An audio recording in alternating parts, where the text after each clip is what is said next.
મિત્રો, જો તમારા ઘરમાં પણ શુદ્ધ પાણી માટે આરઓ સિસ્ટમ લાગેલી છે તો આ રીલ ખાસ તમારા માટે જ છે. ક્યાંક શુદ્ધ પાણીના નામે આરઓનો ખર્ચો તમારા માથે ના પડે.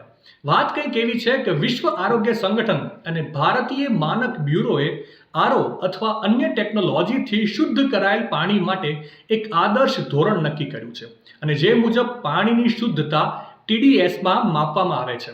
જો 1 લીટર પાણીમાં TDSનું લેવલ 500 મિલીગ્રામથી ઓછું હોય તો આ પાણી પીવા લાયક છે, પરંતુ આ માત્રા 250 મિલીગ્રામથી ઓછી પણ ન હોવી જોઈએ, કારણ કે આને કારણે પાણીમાં હાજર ખનિજો તમારા શરીર સુધી પહોંચી શકતા નથી.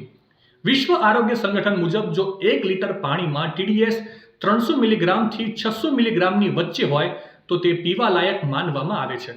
જો 1 લીટર પાણીમાં TDSનું પ્રમાણ 900 મિલીગ્રામથી વધુ હોય તો તે પાણી પીવા લાયક માનવામાં આવતું નથી, અને જો પાણીમાં TDS 100 મિલીગ્રામથી ઓછું હોય તો તેમાં વસ્તુઓ ઝડપથી ઓગળી શકે છે, જે સ્વાસ્થ્ય માટે ખૂબ જ હાનિકારક સાબિત થાય છે. અને અંતમાં એક ખાસ વાત, પાણીમાં TDSનું લેવલ માપવા માટે તમે TDS મીટરનો ઉપયોગ કરી શકો છો. તે એક નાનું પોર્ટેબલ ઉપકરણ હોય છે.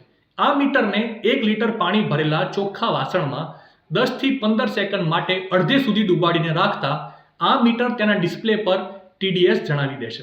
માહિતી સારી લાગી હોય તો રીલને વધારે શેર કરજો અને આવી જ અવનવી માહિતી માટે સંદેશ ડિજિટલ સાથે જોડાયેલા રહેજો.